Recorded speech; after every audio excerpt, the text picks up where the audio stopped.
Olá pessoal, estamos começando mais um podcast, mais um episódio de hoje. Eu não sei quantos são, eu só sei que nós estamos galgando. Dia após dia, todas as sextas-feiras, todas as semanas, nós estamos com um convidado especial. E hoje estamos com uma maneira diferente aqui. De uma forma totalmente diferente do comum. Estamos com uma outra apresentadora aqui. Eu não sei se vocês conhecem essa pessoa. Aqui está, Ângela. Muito obrigado por estar aqui mais uma vez. Dessa vez como entrevistadora. Muito obrigado. Olá, pessoal. Estamos aqui mais uma vez, né? Com a Cristiane. Aqui, nossa convidada. É uma honra. É uma honra estar aqui com vocês. Ela vai falar um pouquinho da sua trajetória, da sua trajetória política, da sua trajetória como mãe, como pastora. E vai falar um pouquinho, vai contar aqui que ela anda aprontando aí.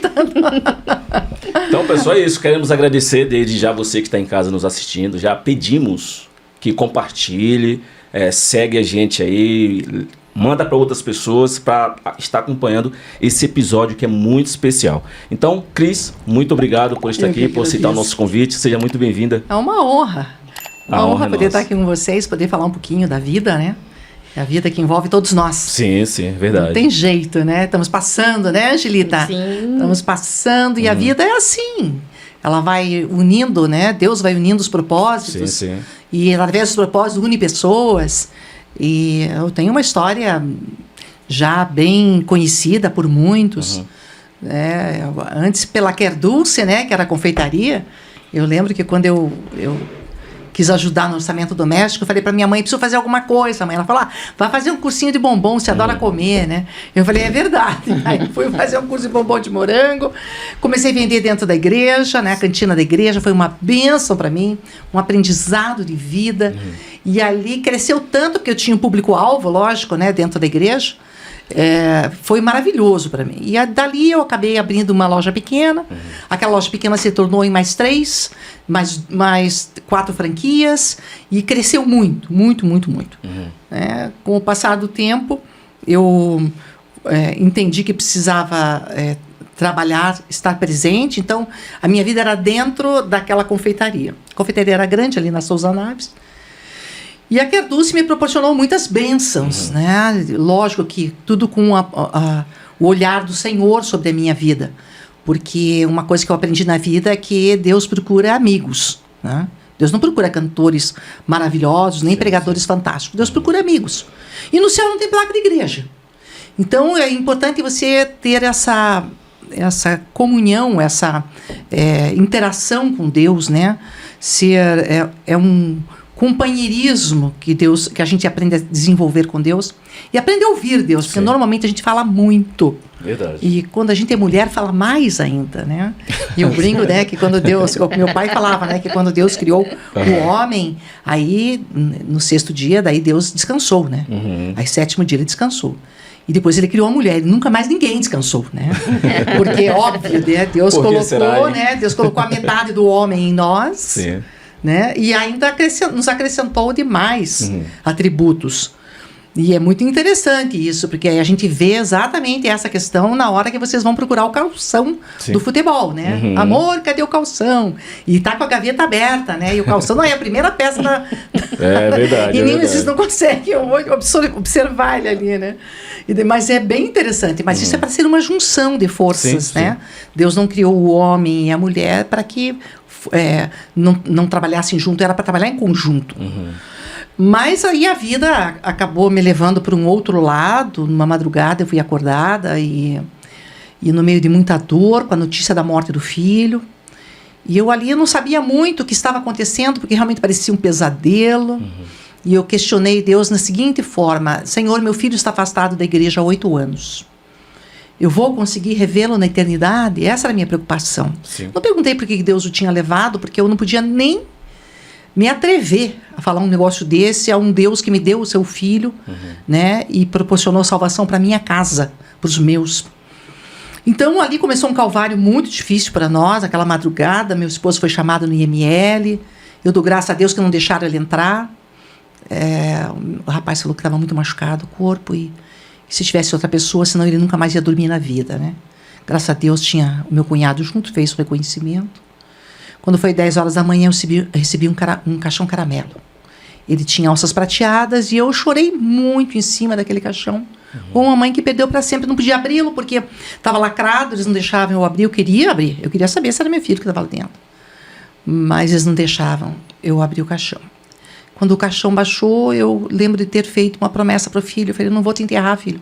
Eu vou plantar você vai dar frutos.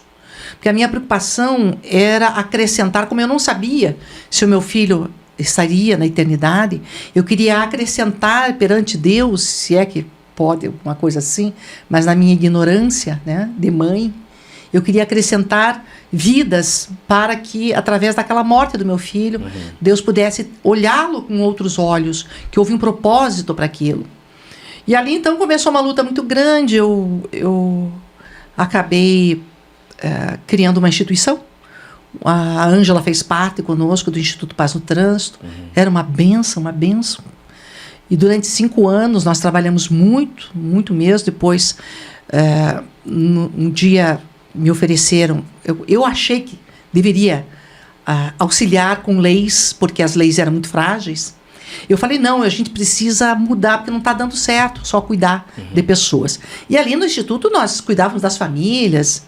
Uma coisa que eu aprendi é que o pai, ele perde mais que a mãe, né? Porque ele perde o filho ou a filha e perde a esposa. Sim. Então, ele perde mais que a mãe. Essas famílias se desestruturam. 94% das famílias que perdem filhos no trânsito se divorciam. né? Existe uma ruptura muito grande, muito grande. E ali, isso que você enterra. Você imagine quando você tem um filho sequelado, né? Que daí 2 pessoas têm que parar de trabalhar em casa, o sequelado e mais uma para cuidar dele, né? Porque você enterrou, vai seguir tua vida com dor, com angústia, com tristeza, com choro, mas a vida vai seguir, né? Agora, quando você tem alguém sequelado em casa, é uma desestrutura, assim, uma desestruturação completa, porque você tem que mexer na casa, alguém vai ter que parar de trabalhar para cuidar daquela pessoa que está sequelada, né? Sim. Então, é toda uma outra reorganização de vida num país que não consegue atender sequelados, né? Tudo é muito caro. E aí, naquele momento, eu acabei entrando num partido e fui eleita, me candidatei, fui eleita a mais votada do Estado, fiz uma votação histórica e no dia seguinte o juiz me chamou, o juiz que mantinha o Instituto Paz no Trânsito. E ele falou assim para mim, a hora que eu cheguei, eu falei, que bacana, ele vai me ajudar a entender as leis, ele vai me proporcionar projetos para que eu possa apresentar, né? Não. Ele falou assim para mim, agora que a senhora usou a morte do filho para se eleger, a senhora vai buscar a ajuda dos seus amigos deputados. Nossa. E ali, para mim, foi um choque, que eu falei para ele, não, eu desisto, né? Eu só preciso que mantenha a instituição. Ele falou, está feito. Deu as costas e foi embora. E ali eu fiquei num dilema terrível, terrível. E realmente, eu até busquei ajuda dos meus amigos, né? Fui pedir emendas, mas não cabia, porque não era uma instituição, embora ela tivesse mais de 5 anos, ela não era uma OCIP, né? E se não é uma OCIP, ela não tem direito a receber emendas do governo federal. Foi muito difícil. Eu pegava o meu salário, mais o limite do banco e tentava compor as contas do Instituto. Obviamente que não conseguia, porque nós atendíamos ali, em média, umas 350 famílias e não tinha como. Não batia, os números não batiam. Eu estava sempre no vermelho. Infelizmente, fechamos o Instituto, mas a gente continua a auxiliar essas mães, né? Ontem mesmo tive uma ligação de uma mãe que perdeu um filho, e numa tragédia de trânsito, e a gente auxilia, a gente tem alguns parceiros, né, como a Ângela, como alguns advogados que fazem pro bono, então isso ajuda bastante. Mas, infelizmente, fechamos o Instituto. O tempo passou e eu fui eleita novamente pela segunda vez, fiquei 8 anos em Brasília. Eu tenho 700 projetos aprovados, 4 grandes leis. E eu vi que o meu tempo em Brasília tinha dado realmente, nem fiz campanha para a terceira, não fiz campanha. Porque nós não conseguíamos mexer no Código Penal. O Código Penal é o guarda-chuva de todas as leis. Sim. Então, mesmo que haja um júri popular, então a pessoa é condenada, né? Aquele assassino é condenado no júri popular. E sempre dizem que o júri popular é soberano, mas não é. Então, ele tem uma última instância, que é um colegiado de desembargadores. E o colegiado de desembargadores, ele vai olhar o Código Penal. Ele não vai julgar pelas leis, né, menores. E o que ocorreu foi que, no julgamento, então foi constatado que ele não tinha saído com a intenção de matar, né, ele não saiu com a intenção de matar o meu filho. Né? Ele tinha endereço fixo, não tinha antecedentes, e isso dava a ele o direito de usar uma tornozeleira. Então, embora a condenação tenha sido, assim, aparentemente uma vitória para a sociedade, acabou não sendo, porque ele não ficou um único dia preso. O tempo passou, em novembro do ano passado, ele me ligou, disse que precisava conversar comigo. E passados já quase 16 anos, este ano fez 16 anos, ele disse que queria conversar comigo, queria me pedir perdão. Aí nós nos reunimos na igreja, meu irmão foi um mediador, eu, meu esposo, o primo dele e ele. E ali eu vi naquele jovem um verdadeiro arrependimento. Ele chorou muito e se arrependeu, assim, sinceramente, né? De um tempo em que ele era muito mais novo, muito mais imprudente, né? Inconsequente, e que levou ele a também ter um preço a pagar. Ele pagou um preço. E foi muito difícil aquele momento, porque eu falei para ele perguntou se eu me perdoa, né? Chorando muito. Eu falei para ele, olha, eu também já estava em lágrimas, meu esposo estava em lágrimas. Eu falei para ele, se eu não tivesse te perdoado, eu estaria morta, né? Porque o perdão, como vocês sabem, né? Quando a gente não perdoa, é aquela pessoa que bebe o veneno e quer que a outra morra, Sim. né?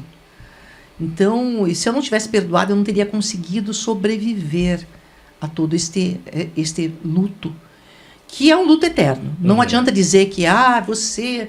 Esses dias alguém falou assim para mim, mas você superou... ele usou uma outra palavra, como se eu tivesse superado. Ressignificou. Né? Não é bem essa palavra. É assim, você conseguiu vencer, essa, né? Eu falei, olha, não existe a superação. Você teve uma superação. Eu falei, não existe superação para quem perde filho. A dor está conosco. Né? Eu também acho que o luto é eterno. É eterno. E você não pode dizer para uma mãe que perdeu um filho, que tem mais filhos, puxa, mas ainda bem que você tem mais 2 filhos, porque é a mesma coisa, Ângela, que você falar para uma pessoa, você perdeu as pernas, mas que bom que você tem os braços. Né? Então não tem cabimento. Obviamente que as dores mudam de lugar. Né? Eu aprendi isso, que as dores foram mudando de lugar. Na minha vida aconteceu isso. Primeiro a dor da revolta, que eu queria punir e precisava achar o culpado. Então, é a dor da revolta. Depois pulou aquela dor com o tempo para a dor da aceitação. Não tinha o que fazer. Eu não poderia tirar o filho do cemitério e levar para dentro de casa. Sim. Eu tenho que aceitar. Acabou. Tem que aceitar. Então, da dor da revolta pulou para a dor da aceitação. E da dor da aceitação pulou para a dor da saudade. Né? Eu sempre digo que a dor da saudade ela é muito amena, porque ela nos traz as lembranças boas. A gente não tem saudade do que é ruim. Tem saudade do que é bom, dos bons momentos. Né? Então, a dor da saudade, embora machuque muito, muito, né, ainda ela é a mais leve dos 3 momentos que a gente passa. Quando eu voltei, não fui reeleita, eu acabei indo para Paranaguá, porque Paranaguá eu ajudei muito o litoral. Eu era chamada de a deputada do litoral. Ajudei muito o litoral. E como eu tinha enviado muito recurso para o litoral para ajudar várias áreas, né, Paranaguá me deu de presente uma votação de 10.500 votos. Que foi um negócio assim estrondoso. Nunca ninguém tinha feito uma votação dessa em Paranaguá. E eu me senti na obrigação de retribuir. Então, quando o prefeito ele me convidou para fazer parte da equipe dele, eu aceitei. Falei, não, eu vou, naquilo que eu puder ajudar, eu vou ajudar. Fiquei 1 ano e meio em Paranaguá, e daí fui chamada pela Secretaria da Indústria e Comércio do Estado para poder representar mulheres que empreendem. Hoje eu dou palestra no Estado inteiro, chego a dar 12 palestras em 5 dias, uma loucura, uma coisa, é a mesma coisa que acontecia com o Instituto, quando a gente não parava, lembra? Nós demos, eu calculei mais de 3.000 palestras, Ângela, nós demos pelo Instituto, foi uma loucura. A gente dava de manhã, dava 2 de manhã, 2 de tarde, 1 de noite, 1 na virada de turno, lembra? Era Lembra de madrugada. Nas madrugadas, a gente ia para dentro das empresas da palestra. Porque eu acreditava que conhecimento, o conhecimento ele traz pertencimento. E o pertencimento que traz a mudança do comportamento, não é a lei. Sim, sim. Né? É o conhecimento. Eu aprendi isso visitando uma usina de reciclagem. Quando eu fui conhecer a usina de reciclagem, eu tive um conhecimento delas, elas me mostraram como é que funcionava. Aí eu pertencia àquela causa, eu falei, opa, eu estou fazendo errado, vou fazer certo agora. E dali eu mudei o meu comportamento, já não fazia como eu fazia antes. Sim. Então eu aprendi que o conhecimento traz pertencimento e o pertencimento a mudança de comportamento. E isso, na minha vida, eu tenho levado muito a sério. E nós hoje trabalhamos com mulheres que empreendem, micro e pequenas empresárias. A palavra é muito direcionada. Eu conto para elas o que aconteceu na minha vida, que eu transferi dor. Eu transferi a minha dor para dentro da confeitaria que eu tinha, que era uma benção. Né? Aí acabei vendendo, fiz um mau negócio, porque quando você está com muita dor, a tua mente ela não pensa, né? Ela quer se livrar daquela dor. É como se uma dor física, né? Você não quer saber. Se derem alguma coisa que você nunca tomou na vida, você vai tomar porque você quer ficar livre daquela dor. E o que acontecia comigo eu queria ficar livre daquela dor. E eu não conseguia compreender que a dor estava em mim e não no local onde eu trabalhava, né? Obviamente, eu passava o dia inteiro lá e a dor dava a impressão que estava lá, né? Então eu olhava aquilo e dizia, eu preciso me livrar disso, porque eu não aguento mais isso angustiante, essa angústia, né? E acabei vendendo a confeitaria. Fiz um mau negócio, perdi a marca, perdi o negócio, né? Não nos pagaram, está na justiça. Uma confusão gigante. Então, por isso que a gente explica para mulheres que empreendem que se ela quer vender a empresa dela, ela pode vender. Só que venda em alta, para pegar bem, né? E depois fazer uma outra coisa que ela goste. Mas nunca quando você está com dor, não se transfere dor para trabalho, no seu emprego. Para a sua família não se transfere a dor. Não se transfere a dor para os teus filhos, para o teu esposo. Não se transfere dor. A dor está em você. Você precisa de tratamento. Você precisa de um profissional que cuide de você.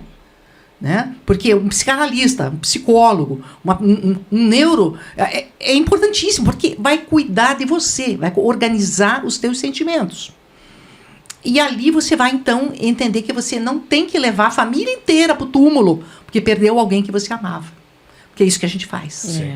A gente carrega todo mundo para o túmulo com a gente. Né? Tem mãe que vai no cemitério todos os dias. Como se isso fosse mudar alguma coisa. Não vai mudar nada. Ai, mas tem mãe que se sente culpada de rir de alguma coisa engraçada. Elas não querem rir. Tem mãe que se sente culpada porque ela não chora o suficiente. Eu preciso chorar mais. Não tem cabimento, gente. Teu filho está no melhor lugar do mundo, que é nos braços do Senhor. E ele está te aguardando. Né? Então, vai te aguardar. E é muito difícil você falar isso, às vezes, para uma mãe que um filho tirou a própria vida. Mas a Bíblia não fala nada que Deus condena. A Bíblia não tem um único versículo que fala que Deus condena quem tira a sua própria vida. Por quê? Porque são vidas, são situações individuais. Deus vai nos julgar e vai nos atender, cada um. Né? Ele vai entender por que você chegou a esse extremo. Que extremo foi esse, que ao ponto de você tirar a sua própria vida, que é de uma coragem singular, né? E não é fácil você chegar a esse momento. Mas não é o que Deus quer, o que tem preparado para você. Deus não quer isso. Né? Deus quer que você viva com abundância, com certeza de salvação, com experiências, com motivações, olhando o céu, os pássaros, as flores, os cheiros. Né? Deus quer que você tenha essa oportunidade que não foi dada aos anjos. Isso foi dado ao homem, criação divina.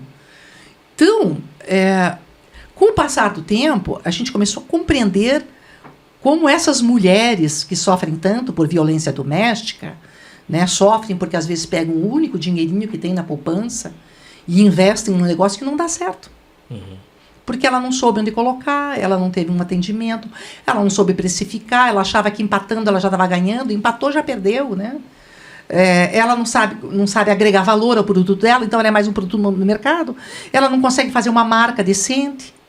Né? Ela não conhece o concorrente, acha que o concorrente é o inimigo. E o concorrente é o melhor amigo de um empreendedor.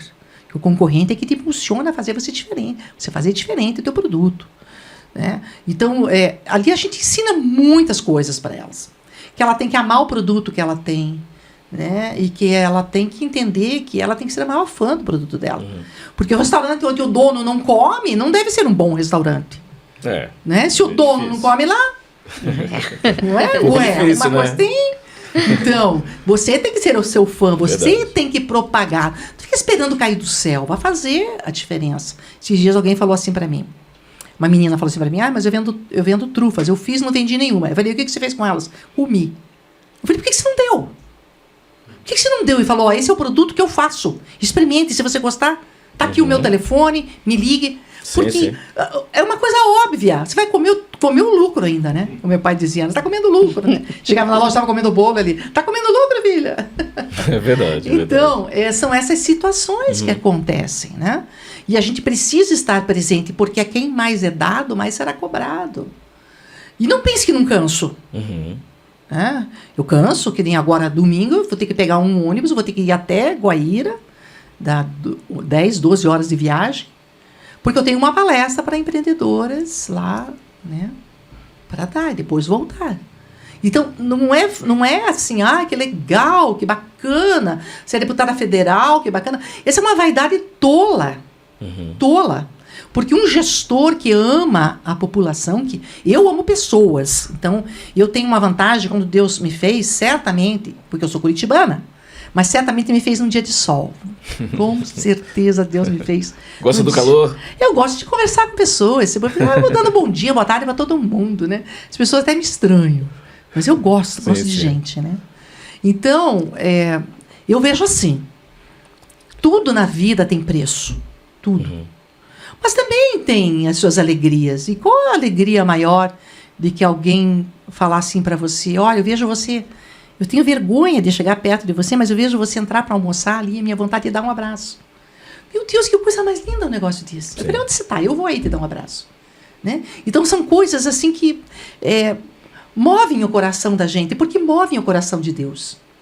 Verdade. Né? E quando alguém faz alguma coisa de bom para a gente, e eu me considero serva do Deus vivo, né? E eu sempre digo para ele, Senhor, eu sei, como a música diz, teus sonhos são maiores que os meus, né? Seus caminhos mais altos que os meus. Mas o problema é que a gente tem a tendência nossa, que é o nosso maior inimigo, somos nós mesmos, né? A nossa tendência é achar que nós podemos dar conta, e nós não vamos conseguir dar conta. É verdade. A gente não consegue dar conta, é muita coisa. Ainda mais pra gente que é mulher, né? Então tem que ter o momento do descanso, É muita coisa, né, Cris? Cris, veja, essa história linda que você contou, essa narração maravilhosa e impactante, existem alguns pontos importantes que eu prestei atenção no que você disse. Entre esses pontos, quando você disse que a pessoa que matou seu filho, ele saiu logo depois, né, como se não houvesse nada. Na época, como você se sentiu, na verdade? Eu nunca... Essa é uma coisa para vocês estudarem, tá? Isso é muito interessante.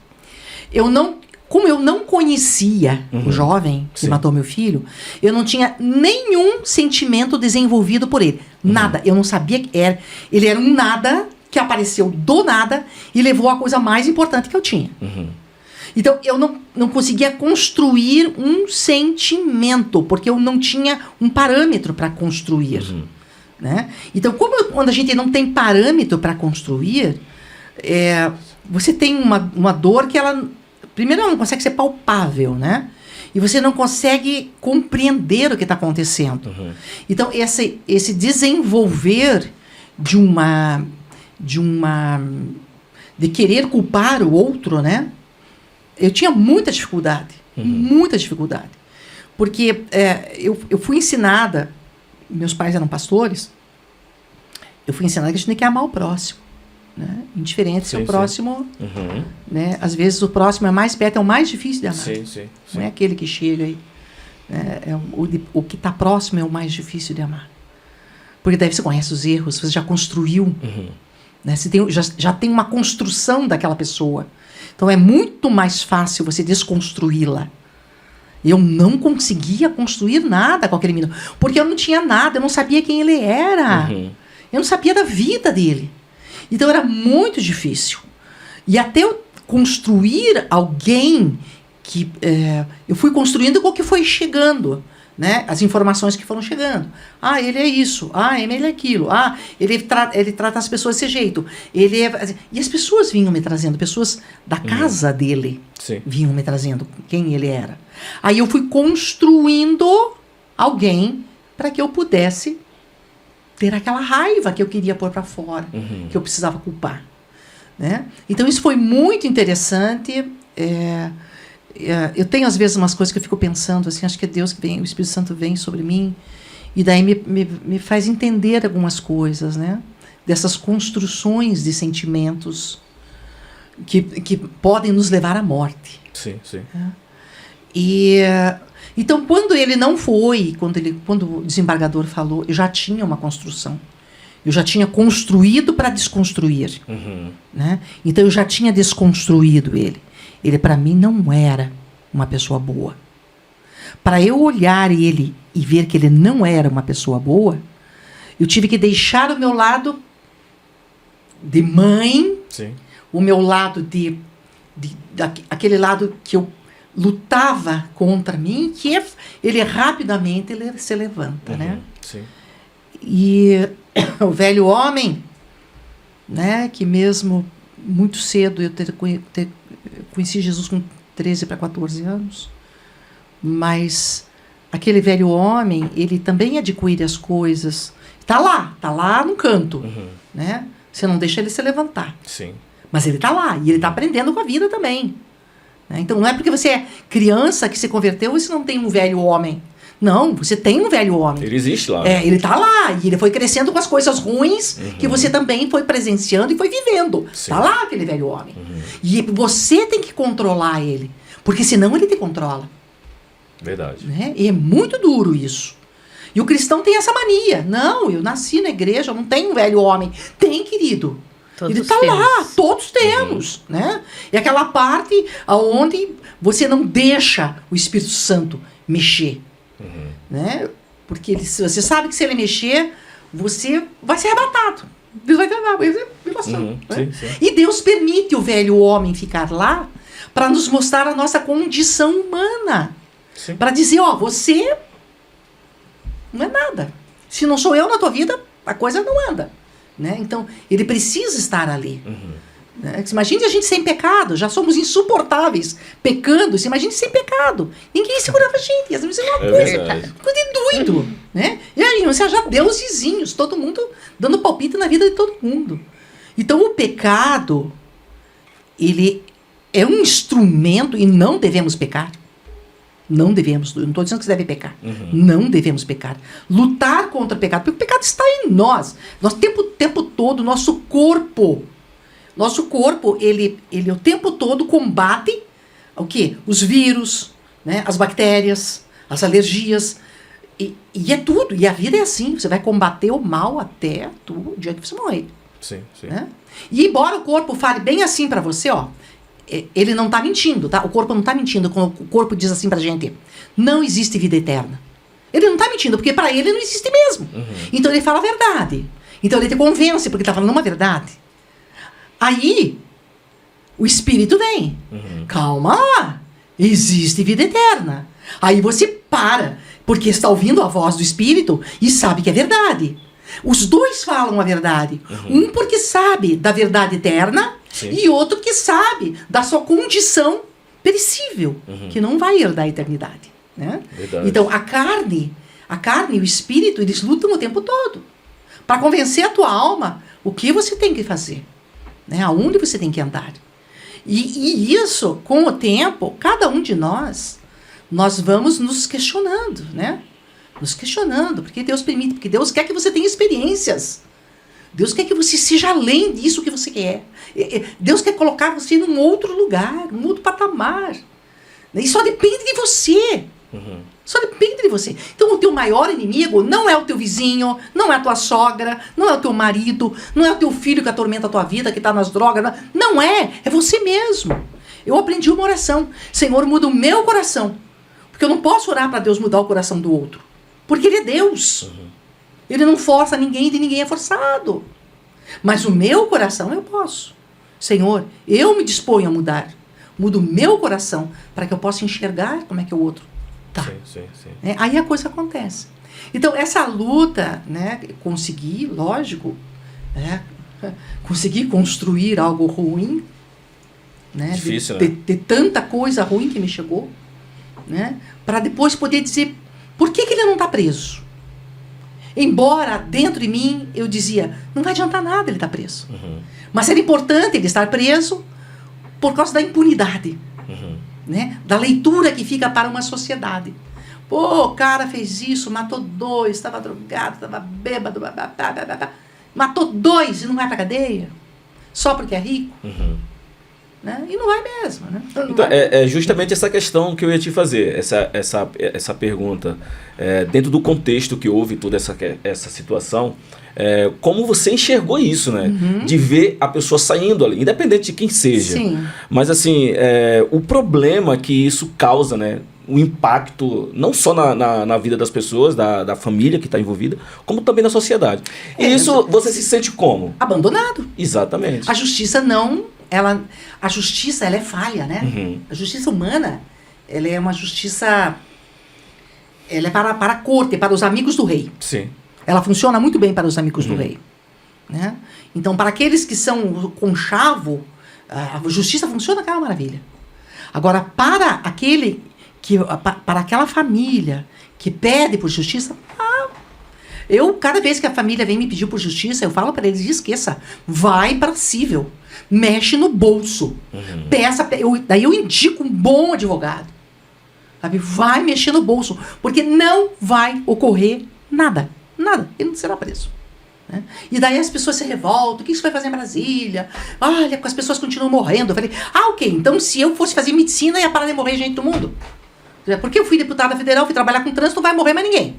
Ninguém mais vai beber, ninguém mais vai dirigir bêbado, ninguém vai mexer no celular enquanto estiver dirigindo, porque eu fui para Brasília. Não existe isso, gente. E outra coisa, eu era uma voz no meio de 530. Uma.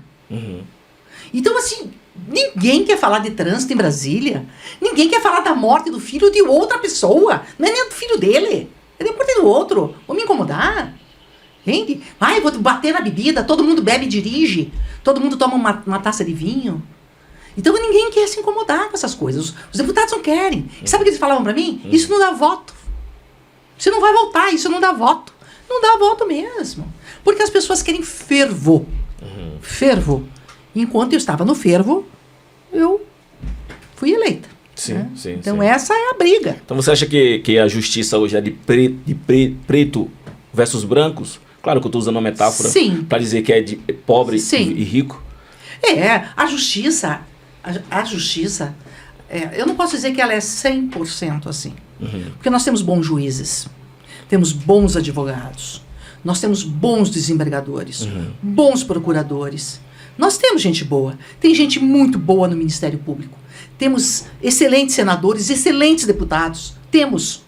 O problema é que o grito daqueles, a voz daqueles que não fazem acontecer é maior do que daquelas que fazem acontecer. Mesmo sendo a minoria.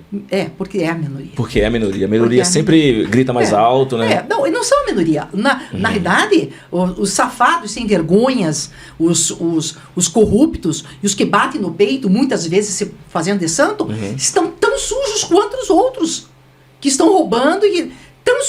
Tem muita gente em Brasília que bate no peito, fala de honestidade, porque a vida dele não veio à tona.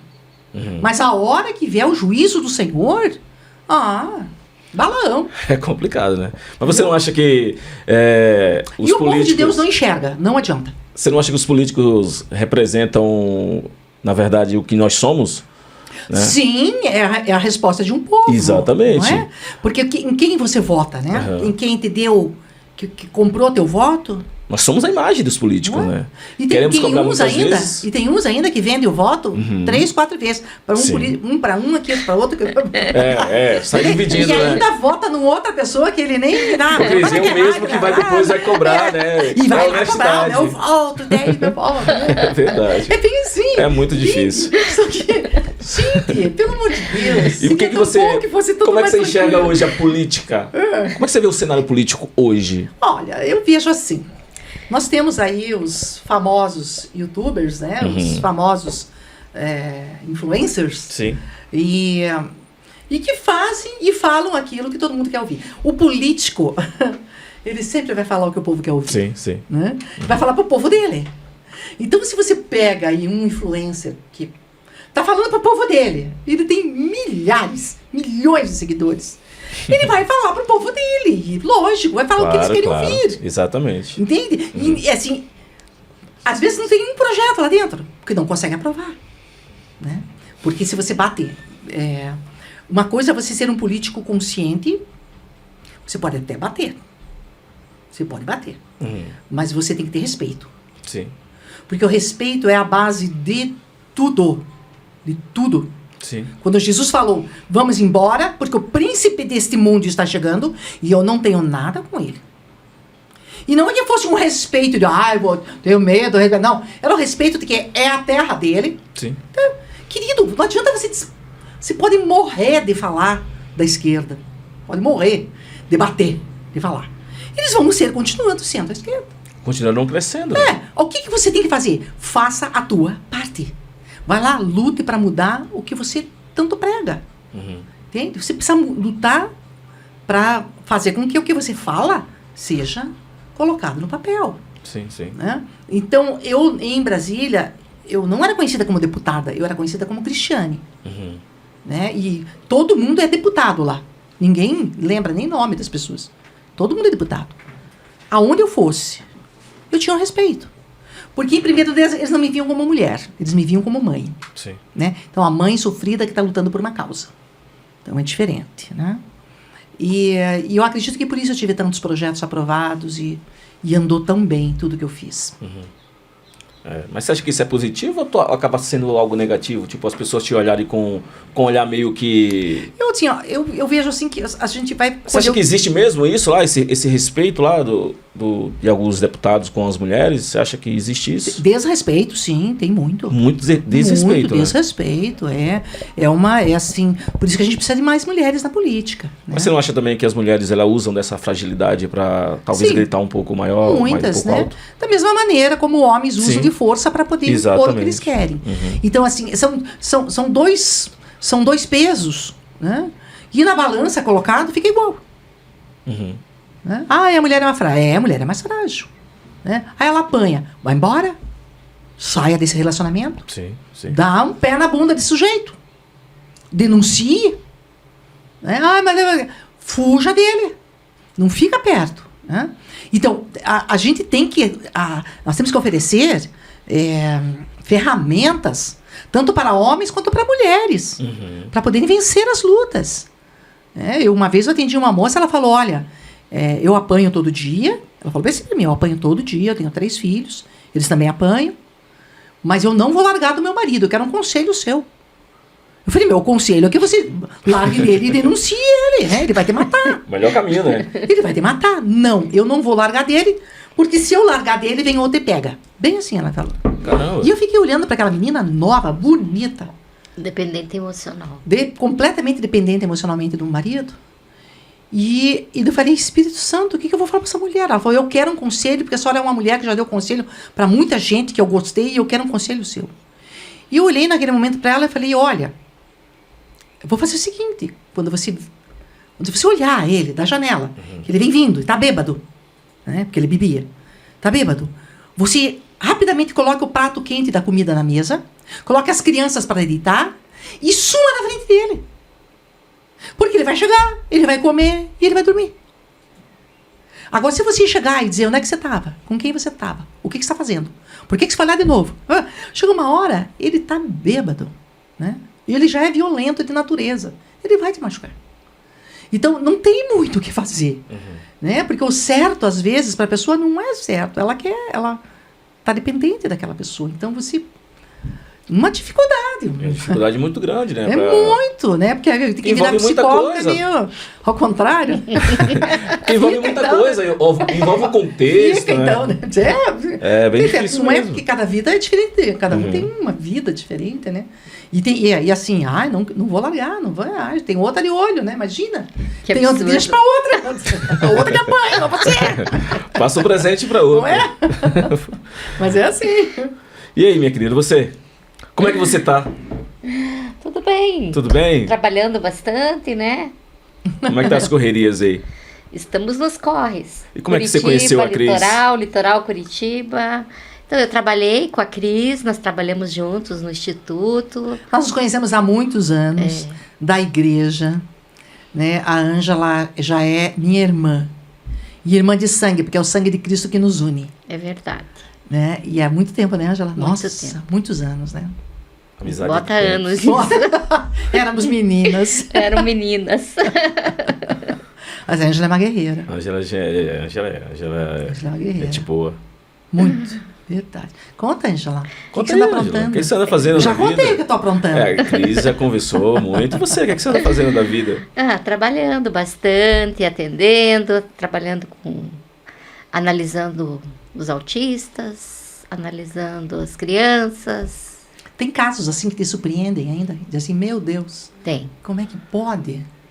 né? Porque a gente parece que vive num outro mundo, assim. Incrível né? que pareça, tem. Ontem mesmo eu recebi eu tenho parceria, né, com psicóloga, com psiquiatra. E ontem mesmo eu recebi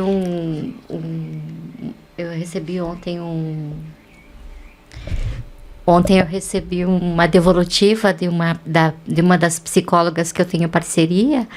E é um paciente dela que não queria fazer teste, de jeito nenhum.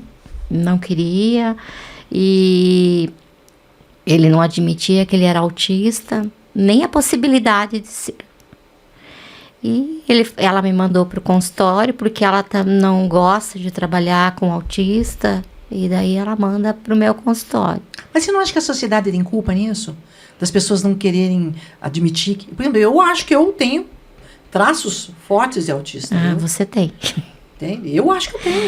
Não é que a sociedade não é culpada? Que ela nos coloca como, o autista, mas o que tem? A sociedade tem uma certa... Tem uma parcela de culpa, né? Que fica... Aí as pessoas não querem, né? Tem uma certa culpa. Aliás, na nossa família tem bastante autista, né? Tem. Alguns bem focados, por sinal, né? Nossa, super. Não, porque é ótimo, né? Quando o autista é focado, é excelente, né? Porque ele se desenvolve, tudo que você coloca na mão dele é um negócio. É né? verdade. É que as pessoas rotulam, né, na verdade, né? Rotulados. De uma forma negativa, é difícil. E não é bem assim, né? Mas também eu acho, Cris, que falta muita informação também para muitas pessoas. A informação que não chega. Tem, a informação tem, né? Na verdade, o conhecimento tem. O conhecimento não chega, né? Não tem informação. Exatamente. E daí esse é um homem. É um homem de 40 e poucos anos, não lembro direito a idade dele. E os pais têm um supermercado, ele não queria trabalhar no supermercado, ele estava com hiperfoco de escrever um livro, estava com inteligência artificial, que tinha tinha um monte de gente que estavam seguindo, sabe, ele estava com vários hiperfocos, assim, que não tinha nada a ver com o contexto, assim, real. Esquizofrenia mesmo, sabe, também. E daí... E aí necessita de medicação também, né? Sim, ele precisava ir pro psiquiatra, mas ele não queria também. É porque não admitia, não. Né? E o primeiro passo acho que é admitir, né? Só que daí eu tive que fazer os testes para analisar o caso dele. E depois que eu fiz os testes e fui trabalhando com ele continuou indo, mesmo depois que terminei os testes, ele continuou indo no consultório para eu conversar com ele, para ele aceitar o diagnóstico. E daí ele foi aceitando devagar, aceitando. Daí ela me tirou uma foto e me mandou, ele fez até a carteirinha de autista. Olha, viu? Fez a carteirinha e está trabalhando com os pais lá no supermercado. Que bacana, e uma vitória. É verdade. E ele aceitou, e hoje ele que está cuidando, porque ele é muito inteligente. Ele está cuidando de toda a parte financeira, administrativa do supermercado. E isso foi muito vitorioso, assim, eu fiquei muito feliz. E ela me chama de parceira, essa psicóloga. Ela fala assim, viu, Ângela, é um trabalho seu, porque eu não consegui. Acabou sendo parceira, né? Como você enxerga, Ângela, como você enxerga a saúde mental hoje no Brasil? Eu vejo que a saúde... Quais as dificuldades, quais os problemas, o que precisava ser melhorado? A saúde mental, eu vejo que está todo mundo muito doente, assim, muito. Mas a pandemia ajudou muito. Muito. Né? Muito doente. E assim, as pessoas, todos nós temos traços autísticos, todos. Se você parar para analisar, eu tenho muitos traços autísticos, você tem, assim, todos temos. Você não acha, Ângela, que a questão da pandemia, ela despertou em nós algo que nós não tínhamos, que é a gente olhar para a gente e daí se enxergar doente. Ver o quanto doente nós estávamos. Porque nós não tínhamos isso antes, né? A gente trabalhava, todo mundo trabalhando que no louco, ganhar vida, cuidar dos filhos, cuidar da casa, do que estava fazendo, do trabalho. A gente não tinha muito isso, né? Mas hoje não. As pessoas, elas se enxergaram e viram o quanto elas estavam doentes. Né? O fato de ter ficado muito sozinho, acho que né? Porque a pandemia, por mais que se ficasse dentro de casa com o marido, com o filho, às vezes, né? Mas para nós que ficamos só com os maridos. Deus me livre. Mas aí também foi uma terapia. Também é ao contrário, também, né? Bom, eu não Aquele fiquei, que eu ficou fugi. só com a mulher, né? Eu fugi, eu saí. Eu fiquei com meu filho, eu saí. Você sabe que eu aprendi a respeitar mais o meu marido na pandemia, né? A respeitar o espaço dele. Sabe? Eu aprendi a respeitar, coisa que eu não fazia. Porque tudo tinha que ser junto, né? Não. Eu aprendi a respeitar que ele tem que ter o espaço dele, o tempo dele de ficar sentado, de, sabe? E que eu queria invadir. Você sabe como é que eu sou? Eu sou imperativa. Você é completamente imperativa. Meu Deus, Ângela, eu vi hoje como eu sou imperativa. Você é. Meu Deus, lá chega em casa, lavei a roupa, estendi a roupa. Daí lá, vem fazer o almoço, fazer comida. E fica pensando, o que ele quer fazer mais? E a cabeça, e resolve aqui, resolve lá. E o telefone toca. Gente, que loucura. E não vai levar nada. As mulheres não param, então, né? Tá vendo aí, ó? As mulheres não param. Mas é bom, né? Eu Mas não sou antes assim. Eu prefiro assim. Eu não sou hiperativa. Você é muito calminha, você é uma benção. Eu sou Você é organizada. light, você é super light. Eu sou organizada, não sou hiperativa. Eu sou bem organizada. Não tem essa coisa assim de fazer um monte de coisa ao mesmo Nossa, eu tempo. não consigo. Meu Deus do céu. Se me der 1 hora, eu te ponho um jantar completo na mesa. Nossa, eu não sou assim. Uma Só hora, que eu se não, me der. como eu trabalho home office, eu peguei eu sou disciplinada. Aham. Eu não consigo trabalhar se a minha casa não estiver organizada. Não consigo. Sim. Porque daí a tua mente fica lá, né? A mente busca. Eu não consigo trabalhar se a minha casa não estiver organizada. Interessante. Porque eu tenho rotina de quem trabalha fora. Aham. Eu levanto, eu vou pro yoga, daí eu tomo café, daí eu já me organizo, 9 horas eu começo a atender. Daí eu paro meio-dia, eu tenho 2 horas de almoço. Meu Deus. Quando é que isso vai acontecer comigo? Daí eu trabalho, tenho 2 horas de almoço, daí eu vou até, às vezes, 8, às vezes 9, Meu às Deus, vezes faz 10. tudo direitinho, né, Angela? Acho que a gente dava tão certo, né? O instituto era uma benção. E eu puxava, ela doida, puxava, né? Vamos pra palestra, tem palestra às 4 da manhã. Meu Deus! Daí nós duas 4 da manhã? sozinhas. 4 da manhã. Meu Deus do Virada céu. de turno da empresa. Nós duas sozinhas, nos buracos que não tinha fim. Até encontrar a empresa, lembra? Saia por aqui. Não tinha essa facilidade do GPS. Sim, sim. A gente ia assim, vamos, acho que é aqui, ó. Tem uma placa ali, vamos Pedindo lá. informações. Nossa, ia ser 4 da manhã, não era fácil. Meu Deus do céu. E às vezes eu dou uma parada, tipo 6 horas, 5 horas, daí eu vou dar uma volta com as cachorras na praia, daí Que volto a delícia. trabalhar, continuo, Aham. daí às vezes eu vou direto, depende. Parabéns. Não param, as mulheres não param. Isso é importante, né? É, lógico que é, mas que Estar ainda bem diante de que duas tem, mulheres que trabalham muito, que Só são põe duas influentes. doidas Isso é junto, muito uma bom. coisa- Mas eu quebra, tenho porque não vai. disciplina, eu sou disciplinada, É ser disciplinada mesmo, Angelinha. mas eu não era. Parabéns. E o que Não fez era mudar? de jeito O que fez mudar Ah, eu isso? tenho que mudar, porque se eu não mudar, como é que eu vou ganhar dinheiro? O impulso foi o dinheiro, então. O impulso. Para trabalhar em casa tem que ser disciplinado. Tem que ser Não sim, é tem verdade, como não tem ser. como, exatamente. É verdade. Trabalhar em Essa tem casa tem razão. que ser disciplinada. Tem razão, tem como que que ser eu, Como que eu não vou Gilmar ser? é super disciplinado. Gilmar é igual você, meu esposo. Uhum. Né? Ele acorda 7 da manhã, ele faz o café, já põe café na mesa para mim também. Daí dali ele vai lá, faz a higiene dele, que ele gosta dos olhos, tudo que tem problema na vista. E todo dia a mesma coisa. É 2 ovos. Eu não consigo, meu Deus, gente. Pra mim é demais isso, entendeu? O café com leite, 2 ovos, aquele leite especial dele, que não é leite sem lactose, é um outro leite. E ele é todo disciplinado, Ângela. Ele tudo aquilo é bem organizado. Aí chegou eu, bagunço tudo, né?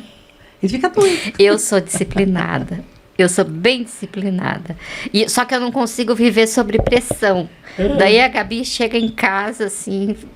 Se ela se atrasa ou ela chega... Porque a gente vai junto pro yoga, ela buzina. Que ela tem umas pautas, assim, do pai dela. Sim. Daí ela chega buzinando. Ou senão ela manda mensagem. Mãe, você não tá pronta ainda. Ela fica... Tô me arrumando. Calma lá. Mas geralmente eu tô pronta quando ela chega. Porque você é disciplinada. Aham. Normalmente eu já tô pronta. Viu? Tá vendo aí? Aí sim. Aí uniu Manda ver. fome com vontade de comer, dá certo. É verdade. né? E coloca 2 agitados, as coisas demoram pra sair. Cris, você é pastora também? Eu sou pastora, Você... Evangelho Eterno, meus Ela pais é eram pianista. pastores. É Não, pianista. não toco mais nada, né? Mas já toquei muito. Sério? Hoje, nem piano tem em casa, né? Caramba! Era professora de música, morria de fome dando aula de música. Ah, mas Era Eu não difícil? cobrava dos alunos, eu Era morria de difícil? dó. Aí eu tinha dó de cobrar, né? Eu não cobrava. Caramba. Ah, pai não pode pagar esse mês, tá bom. Vai. Mas hoje você... Nada, hoje, esses dias comprei um piano miniatura para minha neta. Uhum. Né? Coloquei lá as 2, a de 6 e a de 2 anos. Uma graça. Eu falei, essas vão ter futuro no piano. E qual a dificuldade de ser pastora? Dificuldade?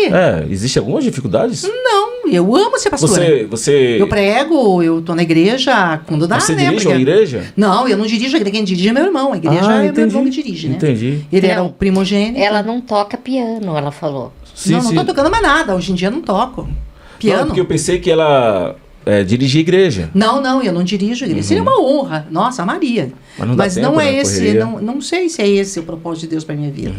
Né? Eu trabalho com muita gente, muita gente. E eu levo o evangelho, né? Eu levo esperança para elas, que elas não têm, né? E até tem umas coisas pequenininhas que eu falo, que nem eu falei para elas esses dias, né? Que Deus, como a gente fala muito, a vitória está em estar de joelho no chão. Né? Joelho no chão. Mas o joelho no chão não serve de nada se só você fala e se você não escuta. Então fique quieto um pouco. Fale, ponha tudo para fora. Sim. Deus vai te ouvir. Pode pôr tudo para fora. Ele não vai virar o rosto e dizer, não aguento mais essa mulher. Não, pode falar. Só que depois, fique quietinha. Deixa o Espírito Santo falar com você. Né? Às vezes Deus tem alguma coisa para você. Fica quietinha e ouça Deus falar. E a gente, essa amizade ou esse relacionamento com Deus é um crescente. Ele é um construir, né? Você aprende a construir um relacionamento com Deus. Sim. Ou com qualquer pessoa, né? É uma construção. E uma coisa muito linda que aconteceu, há uns 2 meses, eu fui ao culto, sentei na primeira cadeira, e tinha um jovem pregador lá no dia, falando do amor de Deus, ele era uma coisa... Era assim, ó, ele falou tão bem que eu olhava para ele e dizia, esse menino está preparado. Como é bom ouvir pessoas que sabem o que estão falando. Né? Estava dentro da palavra, falando, inteligente. E daí eu passei a mão assim no cabelo, e pensei assim, meu Deus do céu, eu esqueci de pintar meus cabelos brancos. Isso é coisa de mulher, né? Meu Deus do céu, já não ouvia mais nada que ele falava. Meu Deus do céu, amanhã eu tenho reunião com o governador, com o secretário, tô com uma faixa de cabelo branco, como é que eu vou fazer isso? Já são 9 horas da noite, vou ter que chegar em casa, pintar esse cabelo. E de repente uma mãozinha assim em mim, sabe? Sim. E eu virei. E era minha irmãzinha, a mais antiga da igreja. Ela falou assim pra mim, ela tirou um negocinho assim, ó. Até trouxe, que é muito engraçadinho. Ela fez assim pra mim. Ela fez assim, ó. E não era esse, mas ela fez assim, ó. Comprei pra você, desse tamanho, assim. Comprei pra você. Eu falei, um batom? Ela falou, não, é pra você cobrir os teus cabelos brancos. Então o Deus que está preocupado em cobrir os teus cabelos brancos moveu alguém um dia antes, 2 dias, você sabe Deus quanto tempo antes ela tinha comprado aquilo? Para me entregar naquela hora que eu estava questionando, falando sobre os cabelos brancos com Deus. Quando ela falou, não é um batom. Isso aqui é para cobrir os teus cabelos brancos. Era um pozinho que se abria assim, era um pozinho preto. Você batia assim, eu cobria tudo. Todo branquinho ficava pretinho. Aí eu falei, Deus, o Deus que cuida dos meus cabelos brancos, não vai cuidar de mim? Então, cada vez que eu passo por lutas, eu digo bem assim para mim, o Deus que cuida dos meus cabelos brancos, não vai cuidar de mim também? Entende? Então, é bacana, porque às vezes dá testemunho dessas coisas para as pessoas. Deus, Ele quer se fazer presente, Ele quer falar, Ele quer estar, Ele quer ser participante da nossa vida. A gente é que não deixa. A gente não deixa. Verdade. Às vezes a gente atropela Deus, né? E a nossa vontade. Né? Hoje vi um post engraçado, o menino falou assim, Deus, eu conheci uma pessoa. Aí veio um trovão. Não, calma, só estou falando que eu conheci uma pessoa. Se for da tua vontade, né? Não, calma, Deus, se for da tua vontade, não, Senhor, me manda um sinal assim claro. Se não for da tua vontade. Aí caiu um trovão, ele ó, meu Deus, caiu um raio lá. Na bicicleta. O cara levantou, então o cara tá bem. Né? Daí levantou, mas então, voltando a falar aquilo, Deus, né? Não, Deus, manda uma coisa diferente, assim. Um sinal que seja uma coisa que impossível de acontecer. por exemplo, um rugido de um dinossauro, né? De repente... É verdade, é verdade. Não adianta, quando você não quer ouvir, Você não Angela, quer, você não vai escuta. ouvir. Não. Vai ouvir.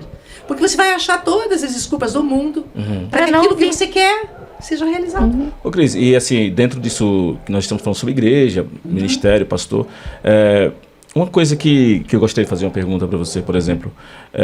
Hoje temos um número muito grande de pessoas que se afastaram da igreja, saíram da igreja. Sim. O que você, na sua lente, o que é que você enxerga como isso?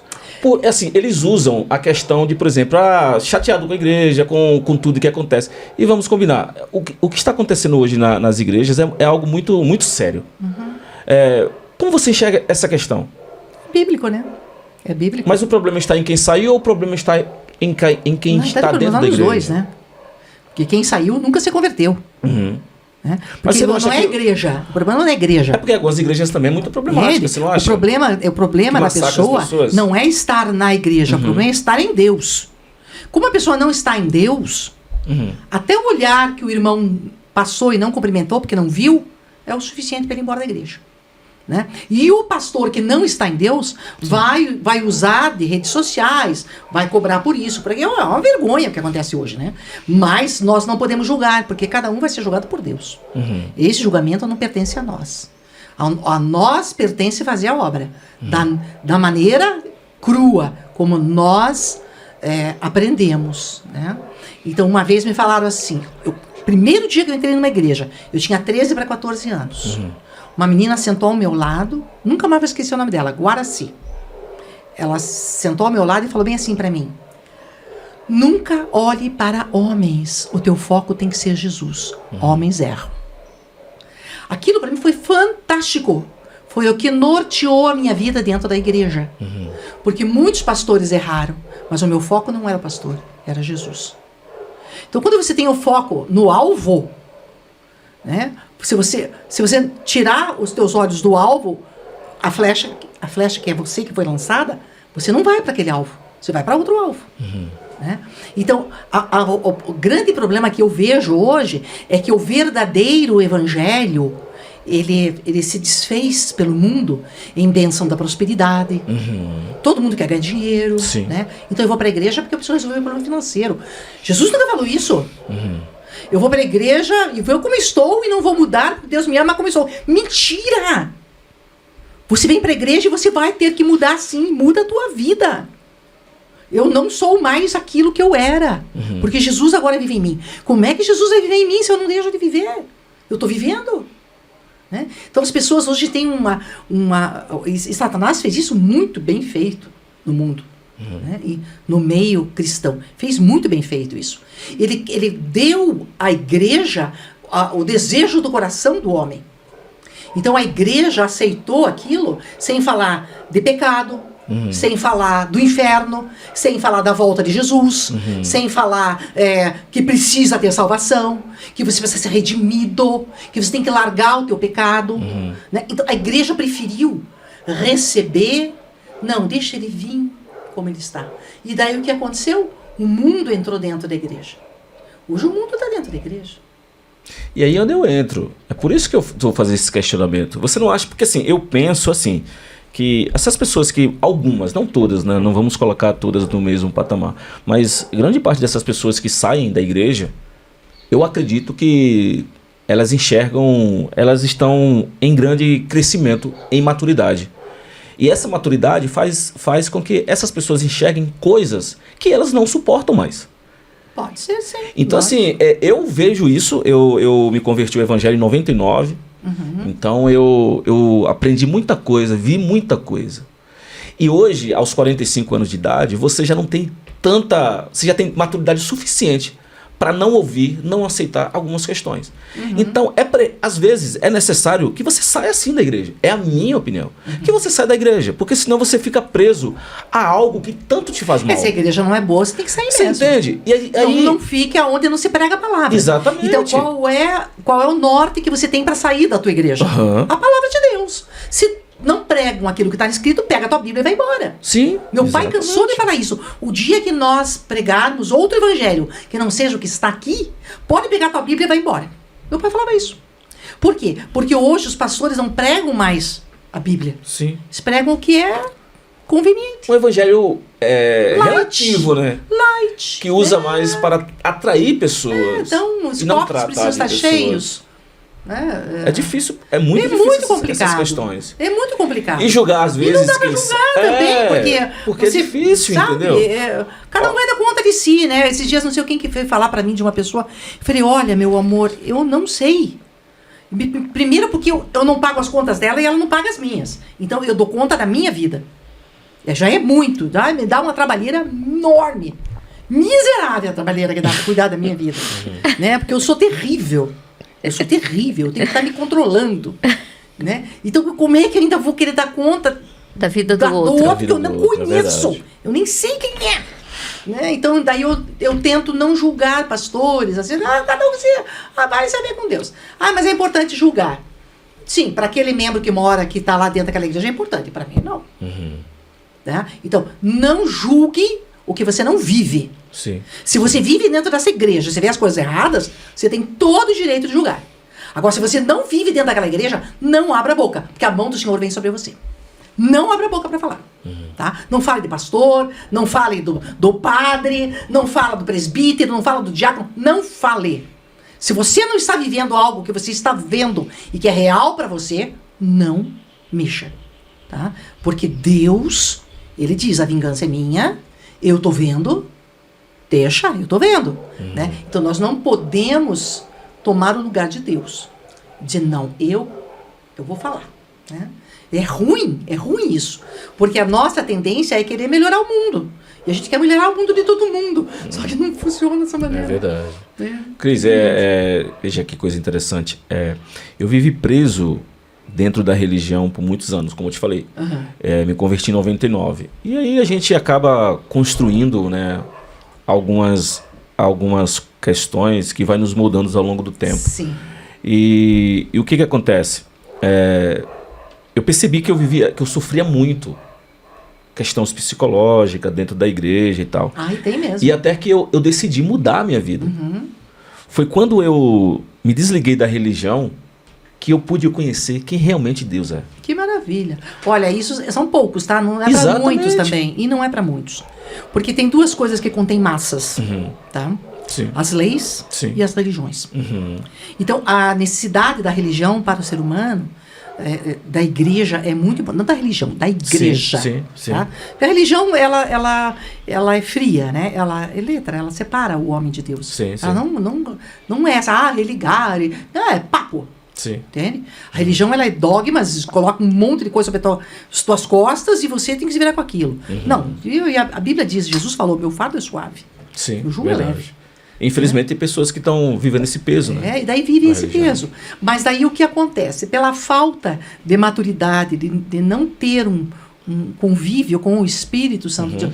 Por isso que diz, conhecereis a verdade e a verdade vos libertará. Exatamente. O convívio com o Espírito de Deus faz com que você tome outras atitudes, que você tenha outras atitudes, né? Então, eu vejo que nós vencemos muitos dogmas de religião na igreja, muitos, né? Mas tem pessoas que amam estar lá. É verdade. Né? E a vida delas é lá. Eu não vou no clube, mas eu vou... se tornou o clube delas. Tem gente que vai na igreja como se fosse um clube. Porque tem lá a minha reunião, porque eu canto no coral, porque eu toco, porque... Eu me sinto bem. Ótimo, querido, vá. Sinta-se bem, aproveite. Mas não esqueça de se relacionar com o Espírito Santo. Que é a sabe? coisa mais Porque daí importante. você vai... É o próprio Espírito Santo que tira as escamas e a gente enxerga o que está de errado. Sim. Onde você não deve estar mais. Né? E daí, se você não se sente bem, não fique. Vai ficar no lugar onde não se sente bem. A gente não fica... É verdade. Lugar que não está bem, não tá bom. Não é bom, né? É verdade. Então essa é a luta. E não é pequena. Porque são milhares. É grande, milhões, né? Verdade. São milhões. Mas é necessário. A igreja é necessária porque ela contém as massas, né? Verdade. Porque a palavra, ela deixa você dentro de um sistema que todos queremos sair dele, né? Mas é para manter massas. Porque tem pessoas muito inteligentes que vão sair da igreja e vão levar centenas com elas para um conhecimento maior, melhor, sabe? Mas tem pessoas que precisam ficar ali. Sim. Não podem sair dali. É verdade. Né? Então, para tudo Para tudo um tudo. É uma ocasião, né? Gente, estamos quase finalizando o nosso podcast. Foi muito bom esse momento de aprendizado, de ouvir uma história muito importante, interessante, uma narrativa maravilhosa da Cris. E nós estamos finalizando o nosso podcast. Estamos aqui também com a Ângela. Eu falei mais que a Ângela, para variar. Mais que a Ângela. Hoje tivemos uma roupagem diferente, uma segunda apresentadora. Mas é isso, pessoal. Estamos muito felizes, tá? E mais uma vez eu vou pedir para você que se inscreva no nosso canal, compartilhe, e para que você possa estar recebendo todos os dias vídeos assim que for lançado no canal. Cris, para finalizar, qual a mensagem final? E antes disso, muito obrigado, tá? Imagina, eu sei que você corre muito. Né, e eu já tenho outro compromisso. Então, já se esforçou bastante para poder estar aqui conosco. Então, só Mas gratidão, é uma benção, tá? é uma benção. E eu só queria dizer para vocês o seguinte. Joelho no chão. Ouça Deus. Pode falar, mas ouça Deus, tá? Tenha o teu momento de ouvir Deus. E acenda a luz para alguém. Nós estamos passando. Estamos todos caminhando juntos. Se você acender a luz para alguém, você vai iluminar o teu caminho. É óbvio. Segura a mão de alguém, não deixa essa pessoa cair. Faz o pêndulo, né? Eu seguro você, você me segura, ninguém cai. Sabe? Nós temos que aprender a amar um pouco mais. Olhar com misericórdia. Porque se nós olharmos com misericórdia, Deus vai nos olhar com misericórdia. E a misericórdia é a causa de não sermos consumidos. Por aí você tem noção de como a misericórdia é importante. Né? Então, creia, existe um Deus, faça a tua parte, lute, nada vem de graça. Não existe almoço ou jantar de graça, não existe. Tem que trabalhar muito, tá? Mas Deus vai te honrar. Trabalhe bastante e faça a diferença na vida de alguém. Deus te abençoe, te ajude. E contem comigo naquilo que eu puder ajudar. Amém. Eu estou sempre aqui, né? A Angelinha aí, nós batemos papo aí. Né? Eu estou sempre trabalhando, ela está me ligando e eu estou respondendo uns 3, 4 sempre. Aí eu demoro para responder, né? Mas estamos aí. Estamos aí, né? Beijo, queridos. Amém. Ângela, o que você pode dizer, qual a sua mensagem final? Muito obrigado também, tá, por estar aqui. É muito prazer, nunca mais tinha visto você tão distante. Um prazer te revê-la, tá? Né? Muito obrigada, Alessia. Obrigada, Cris. Foi um tempinho bem gostoso poder estar aqui conversando, matando as saudades. Foi muito bom. Que bom, querido. Bom, pessoal, é isso. Estamos finalizando. Muito obrigado por nos acompanhar. Ótima noite. Valeu.